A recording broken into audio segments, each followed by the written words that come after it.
Pak Mangkon Luk 7 ini kalau dilihat dari pucukan bilahnya ini ngudup gambir. Ya, sahabat pusaka Jawa. Kemudian ini metuknya berbentuk linggayoni. Dalam arti kalau metuk linggayoni adalah metuk yang pisah antara pesi dan metuk pisah, susulan masuk. Ya. Seperti itu. Masih satu bahan. Kan ada yang metuk iras, metuknya nyambung dengan bilahnya. Sama juga, intinya adalah ini, kalau ini bahasanya metuk linggayoni. Lingga adalah antara perempuan dan laki-laki lah, seperti itu. Ya, sahabat pusaka Jawa itu. Nah, kalau kita melihat dari pamornya, kita lihat pamornya ini adalah pamor ngulit semangka.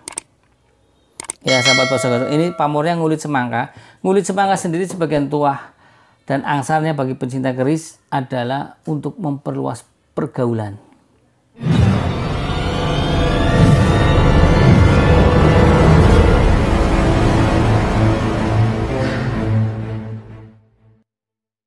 Assalamualaikum warahmatullahi wabarakatuh. Salam sejahtera, salam budaya, rahayu, rahayu, rahayu. Berjumpa lagi dengan saya Mas Ho di channel Pusaka Jawa Official. Alhamdulillah wa syukurillah. Segala puji bagi Allah yang telah memberikan segala nikmatnya. Nikmat yang paling besar bagi kita adalah nikmat iman dan Islam, di antara nikmat-nikmat yang lain yang tidak bisa kita sebutkan secara zahir maupun batin, seperti nikmat kesehatan. Karena dengan satu nikmat saja, nikmat kesehatan, kita tidak bisa menjabarkan.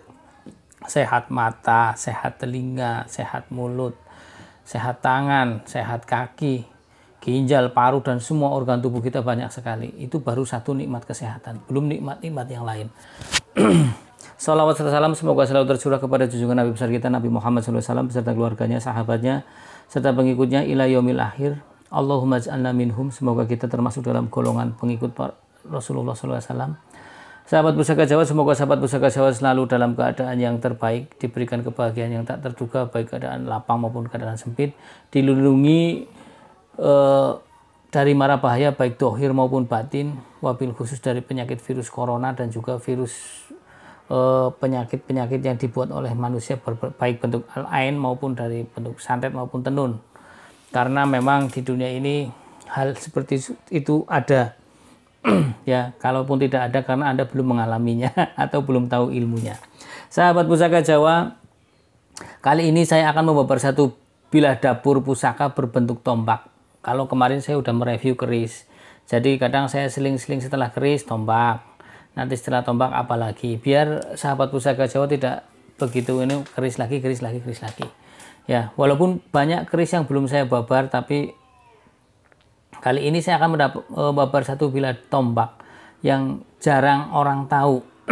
Yang terkenal kan kadang tombak Kiai Pleret, ya kan, banyak angrem, panggang lele, terus tombak totok, ya kan, terus tombak godong andong, itu kan, yang orang lebih banyak masyhur, lebih banyak orang kenal. Kali ini saya akan membabar satu dapur tombak yang tentunya jarang, namanya pun jarang orang tahu. Itu dia berdapur Luk 7, yaitu dapur tombak Mangkon. Nah, sahabat pusaka Jawa pasti baru tahu tombak Mangkon. Kenapa saya membabar tombak ini? Biar sahabat pusaka Jawa tahu bahwasanya warisan budaya leluhur kita yang berupa tosanasi itu sangat banyak jenisnya. Saya tidak peduli dengan anggapan orang yang dibabar saya adalah satu pusaka yang biasa-biasa saja, karena saya niatnya adalah mengenalkan jenis-jenis tosan aji warisan budaya leluhur. Kalau itu pun bentuknya nothing spesial atau biasa-biasa saja, karena niatnya saya adalah mengenalkan. Mudah-mudahan nanti sahabat pusaka Jawa mendapatkan barang yang sama tapi lebih istimewa, karena sudah tahu ciri dan ricikannya. Itu saja saya. Ya, kemudian saya mereview satu dapur pusaka sengkelat biasa atau pasopati. Mudah-mudahan sahabat pusaka Jawa setelah melihat, oh ternyata ini dapur pasopati. Sahabat pusaka Jawa ketika suatu saat dapat pusaka itu kemudian berkinata atau lebih-lebih kamarogan sampai ke atas, istimewa itu rezeki sahabat pusaka. Yang penting saya sudah membabarkan ciri-ciri dapur dan mengenalkan kepada sahabat pusaka Jawa agar kacang tidak lupa kulitnya. Bahwasanya leluhur kita itu mewariskan ribuan jenis pusaka. Yang di pakem buku keris ada sekitar 260 yang karangan dari putra PB 10 ya, Kesultanan Solo. Seperti itu, Surakarta. Nah, sahabat pusaka Jawa, saya ambil tombaknya. Ini saya sebetulnya dapatnya wilahan, tapi saya bikinkan warongko di Kudus ini. Kudus ya, sahabat pusaka Jawa. Ini dapatnya wilahan, mungkin saya agak cerita sedikit. Saya menceritakan saya dapatnya itu sekedar untuk menceritakan saja, tidak untuk menganggap satu yang istimewa, karena pada dasarnya istimewa dan cocok tidaknya hanya di hati sahabat pusaka Jawa. Ya, karena begini. Kadang ada orang nanya ke saya, Mas Oo datang ke toko. Banyak. Ada yang WA datang ke toko, Mas Oo saya mau lihat pusakanya Mas Oo yang paling hebat, yang paling bagus. WA pun sama. Minta kirim foto-fotonya yang pusaka Mas Oo yang paling bagus. Saya kalau ada pertanyaan seperti itu pasti saya bilang tidak ada. Pusaka saya adalah pusakanya rakyat. Sampai datang ke toko pun seperti itu. Tidak mungkin saya tunjukkan sudah berapa orang. Dari Tegal Kota, dari mana sih nggak mungkin. Karena begini sahabat pusaka Jawa. Yang namanya pusaka itu kan bicara tentang rasa, selera. Ya kan? Dan selera sahabat pusaka Jawa dengan selera saya pasti beda. Sahabat pusaka Jawa suka makan, katakan sayur sop lah ya, kambing. Ada yang suka sayur sop iga, sapi. Kalau saya paling sukanya apa? Sayur kangkung, sayur asem. Menune wong deso, sedepan. Ketika saya tunjukkan pusaka saya pasti nanti dicemooh. Kerisnya Mas Oo paling seperti ini saja. Nothing spesial. Ya kan? Nah itu. Padahal di Jawa sendiri ada satu paweling mengingatkan, jangan dihina pusakanya, jangan dihina rumahnya. Seperti itu. Nah, kadang orang lupa akan tata krama atau adat istiadat seperti itu. Kadang yang bikin ini ngomong tidak di depan tapi di belakang. Ya kan? Makanya ketika banyak subscriber ataupun orang-orang yang mungkin kolektor nanyakan, silakan Mas Oo kirim foto pusakanya yang paling bagus, barangkali cocok nanti saya mahari. Saya bilang saya tidak ada.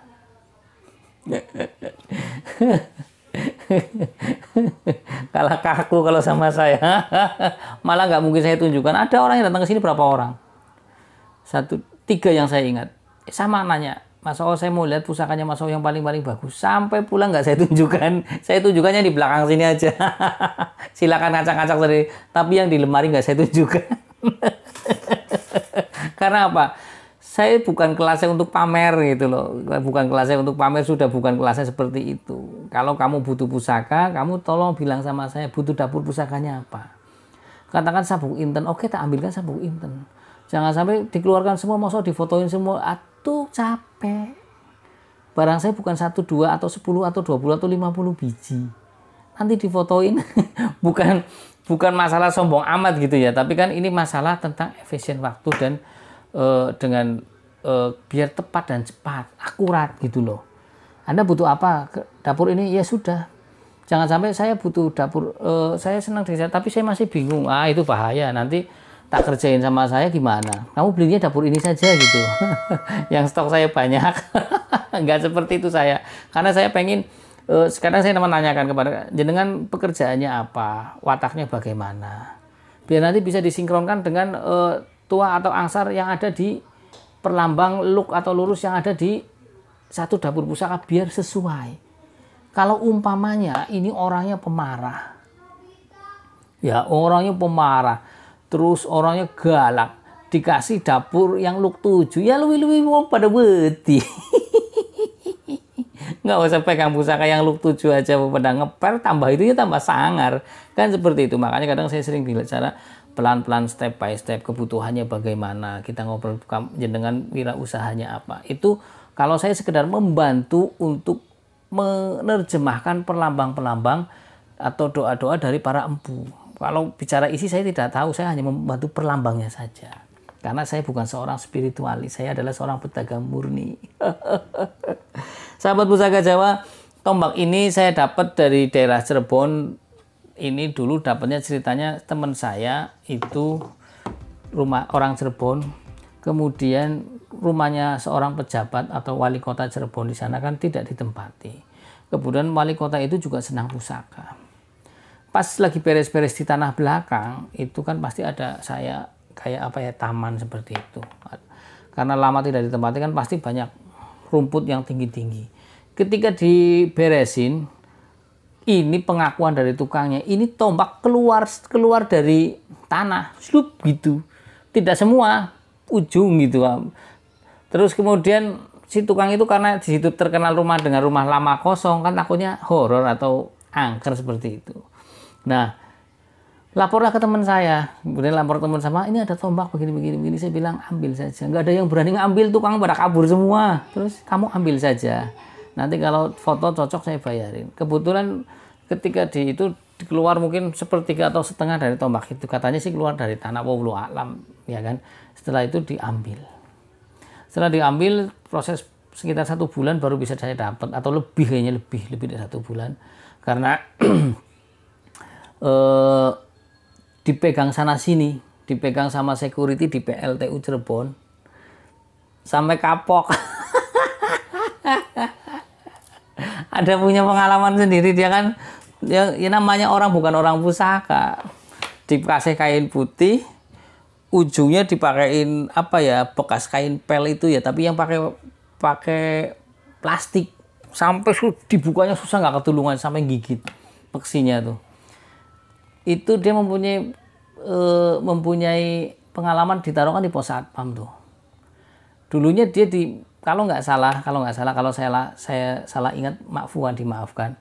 Itu dulunya kalau satpam dia berdiri itu pada nyelonong-nyelonong semua tuh. Begitu tombaknya taruh di situ, orang pada kalau masuk ke itu izin.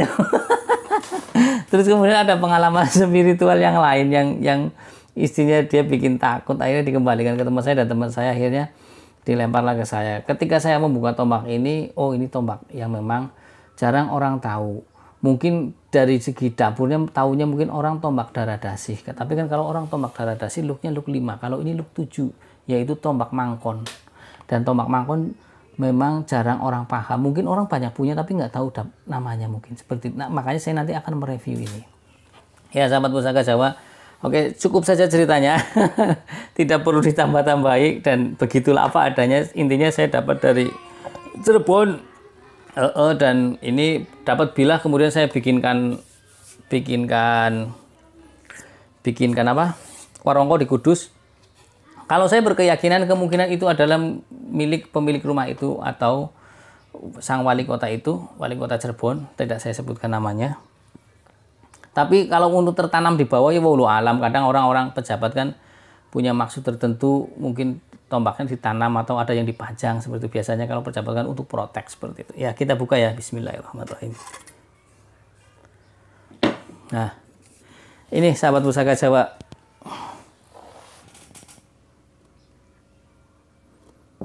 Tombaknya sederhana sahabat Pusaka Jawa, kita lihat ya. Nah, bilahnya lebar ini, utuh. Tadinya ya karatan, ini karatan, karena terpendam di tanah. Karatan. Ya.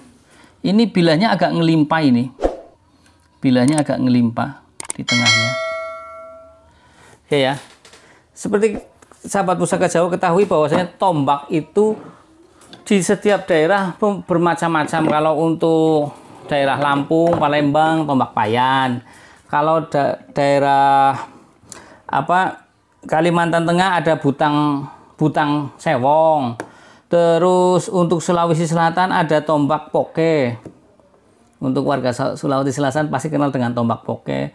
Kemudian ada tombak yang dari Riau atau Menanjung Malaya, sarumpung atau serumpang atau cogan atau bujang ya seperti itu. Dan kalau untuk Minangkabau ada tombak seligi. Ya sahabat Pusaka Jawa. Nah, tombak sendiri kan seperti kita ketahui kalau pada awal pembuatannya adalah berfungsi untuk survival, untuk bertahan hidup. Pada zaman dulu tombak itu lebih diperuntukkan untuk mencari makan, mencari mangsa binatang buas berburu. Ya, dulu tombak pada zaman batu dibikin dari batu, diruncingkan. Semakin bertambah peradaban, mengenal besi, kemudian memakai besi. Semakin memakai peradaban, akhirnya tidak cuma untuk berburu, akhirnya untuk memperluas kekuasaan dengan berperang.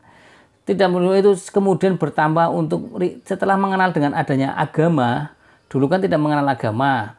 Terus satu kepercayaan animisme dan dinamisme, kemudian untuk perlengkapan ritual. Nah, semakin berkembang ke sini, senjata kan sekarang tidak memakai senjata jarak pendek, tombak dan panah dulu seperti itu, pedang. Sekarang sudah pakai pistol, dan tombak lebih berfungsi sebagai sifat kandel atau buat menambah percaya diri. Dan kalau berarti sebagai senjata tayuhan atau sifat kandel bersifat untuk mengambil manfaat dari sisi spiritual atau energi goibnya saja. Ya, tombak di masyarakat Jawa biasanya kalau masyarakat Jawa ya, rumah yang dulu kan ada kayak semacam bentuknya kan joglo.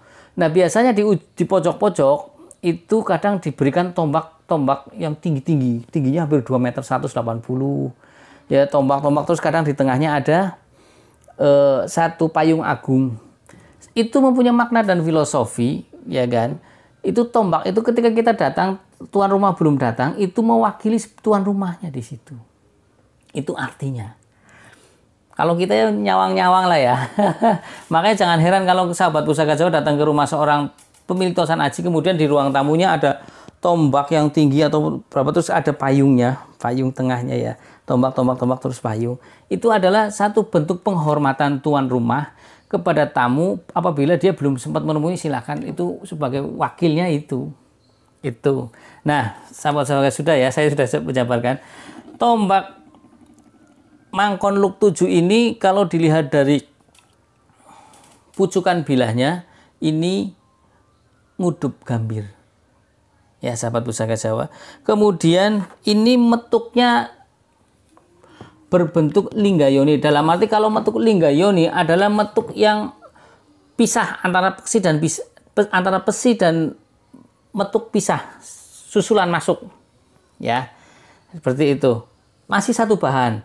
Kan ada yang metuk iras, metuknya nyambung dengan bilahnya. Sama juga, intinya adalah ini, kalau ini bahasanya metuk linggayoni. Lingga adalah antara perempuan dan laki-laki lah, seperti itu. Ya, sahabat Pusaka Jawa itu.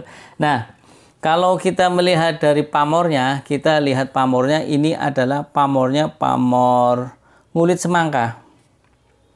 Ya, sahabat Pusaka Jawa, ini pamornya ngulit semangka. Ngulit semangka sendiri sebagian tuah dan angsarnya bagi pencinta keris adalah untuk memperluas pergaulan. Biar orangnya yang tadinya, maaf, kadang karakter orang masing-masing, ada yang bawaannya supel dari lahir, gampang dimanapun dia berada, dia gampang bermasyarakat, gampang bersolusi. Tapi kadang ada orang yang susah, yaitu karena Allah Subhanahu wa Ta'ala menciptakan orang masing-masing. Nah, mungkin harapannya sang empu dengan doa diisi ke pusaka dengan dilambangkan dengan ngulit semangka, agar orang itu tidak tidak lagi menjadi minder dalam bersosialisasi, karena hidup bermasyarakat memang sangat penting. Ya, sahabat Pusaka Jawa. Kemudian kalau melihat Luk 7, kemarin sudah saya babar panjang dan lebar. Luk 7 adalah mempunyai makna, mempunyai perlambang permohonan kepada Tuhan Yang Maha Esa agar pemilik Luk 7 itu mempunyai wibawa yang besar. Omongannya mempunyai ujian, perintahnya ditaati. Ya kan? Bicaranya mempengaruhi lawan bicaranya. Kemudian bentakannya pun membuat orang takut. Seperti itu. Nah, jadi kalau kita rangkum, ya, kalau kita rangkum, Kalau kita rangkum berarti diharapkan ya sahabat Pusaka Jawa, diharapkan pemilik tombak ini adalah, mungkin ini cocok juga ini yang dimiliki oleh seorang wali kota Cirebon. Ini jual nama lagi enggak, tapi memang saya dapatnya dari situ ya. Dari situ. Nah, apa ya, diharapkan pemilik tombak ini adalah orangnya itu luas pergaulannya, kemudian tapi disegani dan ditaati, paham ya? Jadi ya cocok lah buat orang-orang yang pengen bisa jadilah pokoknya lebih dihargai di masyarakat lah, tidak disepelekan. Ya, kalau kita lihat dari garapnya sahabat Pusaka Jawa, dari lihat garapnya dengan apa ini, dengan selorok besi yang hitam kehijauan, lambang biasanya untuk dapur-dapur pusaka yang sepuh rata banyakan hitam kehijauan. Kemudian dari metuknya, ini metuk-metuk khas Cirebon. Ya, jadi ini estimasi tangguh Cirebon. Ori tangguh Cirebon karena bukan berarti karena berasal dari Cirebon, tapi kalau dilihat dari garapnya yang tebal begini, terus pamornya seperti ini, ya kan? Kita coba ukur bilahnya. Kalau dilihat dari yang saya bilang ya, kalau untuk tombak-tombak di Pulau Jawa itu kan karena dulu kita punya satu skill atau keterampilan di tempat besi yang bagus, maka rata-rata berpamor, beda dengan negara-negara atau kerajaan-kerajaan di luar Nusantara ini yang mereka membuat pun tidak berpamor. Ya kan, ini istimewanya kita. Dan tombak-tombak yang ada di Nusantara ini rata-rata adalah tombak dijadikan sebagai pusaka atau sifat kandel. Kita ukur ya dari metuk lah ya, dari metuk. Kita ukur dari metuk. Biasanya panjang bilah seperti ini sekitar 32. Ini panjangnya 32 di antara metuk. Kalau tidak sama metuk berarti 30 sahabat pusaka. Kita lihat bilah ya, lebarnya berapa, bilah sor-sorannya. Sor-sorannya ini bilahnya 4 berapa ini? 5 sahabat pusaka Jawa. Sor-sorannya bilahnya cukup lebar ya untuk tombak. Ini tengahan atasnya ini 3. Ya. Jadi 2, tengahan atasnya 2 ini. 2,5. 2,5 lah ya. Ini cukup lebar dan utuh ya. Saya juga termasuk senang dengan tombak ini karena bicara pusaka bicara rasa, bukan masalah yang lain-lain ya. Bicara pusaka bicara rasa. Saya punya pusaka 2 yang dari awal pernah saya review, itu dari keluarga. Walaupun jelek tetap tak pelihara, banyak yang nawar ya nggak saya lepas karena jelek. Dijelek-jelekannya memang jelek. Ya itu bicara rasa ya. Jadi sedikit saya jabarkan bahwa saya membabar satu bilah pusaka dengan yang berbeda-beda biar sahabat pusaka Jawa tahu, oh ini dapur tombak Mangkon Luk 7. Jadi kalau sahabat pusaka Jawa pengen tahu dapur tombak apa Mangkon, insya Allah ketik pusaka Jawa nanti keluar, oh ciri-cirinya seperti ini. Mungkin nanti next time saya akan bawa dapur tombak yang lain karena saya ada beberapa tombak yang belum direview dan beberapa dapur keris maupun pedang yang belum direview. Insya Allah mudah-mudahan Allah memberikan kesehatan, memberikan ridhonya sehingga kita bisa sharing bersama, memberikan apa ya, satu pemahaman kepada generasi milenial yang memang kalau dulu belajar tentang ilmu tosan aji adalah sangat susah sekali. Apalagi dulu leluhur kita bicara ilmu keris itu sinengker. Sinengker itu dirahasiakan dan cuma orang keraton saja. Makanya kadang ketika orang yang sudah meninggal ilmunya hilang. Ya, kalau ini kita ya, kalau kita memang kita jabarkan karena zaman sudah berbeda. Biar sahabat milenial yang muda-muda maupun yang sudah sepuh pengen belajar tahu. Kadang orang sepuh juga tidak tahu karena tidak belajar dulunya atau tidak mempunyai pusaka dari segi keluarga. ya. Dan saya juga ingin memberikan satu pengetahuan bahwasanya bermain dengan pusaka tidak identik dengan syirik. Karena sebetulnya bermain dengan pusaka syirik itu tergantung pemiliknya. Benda hanyalah sebuah benda, tergantung niatnya. Ya. Saya sarankan kepada sahabat pusaka Jawa, ketika sahabat pusaka Jawa mulai mengkoleksi pusaka, memperdalam ilmu tentang pusaka, maka perdalam juga ilmu agamanya. Diingat-ingat ya, ketika Anda sudah mulai bermain dengan pusaka, maka perdalam juga ilmu agamanya. Jadi balance. Jangan sampai nanti ilmu pusakanya tinggi, agamanya rendah, nanti jatuhnya ke syirik, menduakan Tuhan Yang Maha Esa, Allah Subhanahu wa taala. Tapi kalau semuanya ilmu agamanya lebih tinggi daripada itu, ya kita hanya tahu bahwasanya semua apa yang terjadi, semua apa yang atas kehendak Allah Subhanahu wa taala, dan ini hanya perlambang. Ini hanya perlambang doa dari sang empu. Ya kan? Ya kayak contohnya gambar macan kayak gitu ya kan. Itu macan putih. Mungkin orang bilang, ketika bilang macan putih mau bodas. Ya kan, yang dari Siliwangi. Coba kalau dari dulu namanya bukan macan, namanya kura-kura, ya orang pasti bilangnya kura-kura. Itu ya, sahabat pusaka Jawa ya. Ya, dari saya itu saja. Bila saya ada salah-salah kata, saya minta maaf. Kesalahan mutlak milik saya, kebenaran milik Allah Subhanahu wa taala. Jangan lupa sahabat pusaka Jawa yang belum subscribe, silakan tekan tombol subscribe. Like, share, and comment. Request apa yang ingin dibabar, silakan request. Insya Allah kalau saya ada dapur pusakanya, saya akan jabarkan. Kalau tidak ada, saya pinjem. Kalau nggak ada yang pinjem, ya sabar.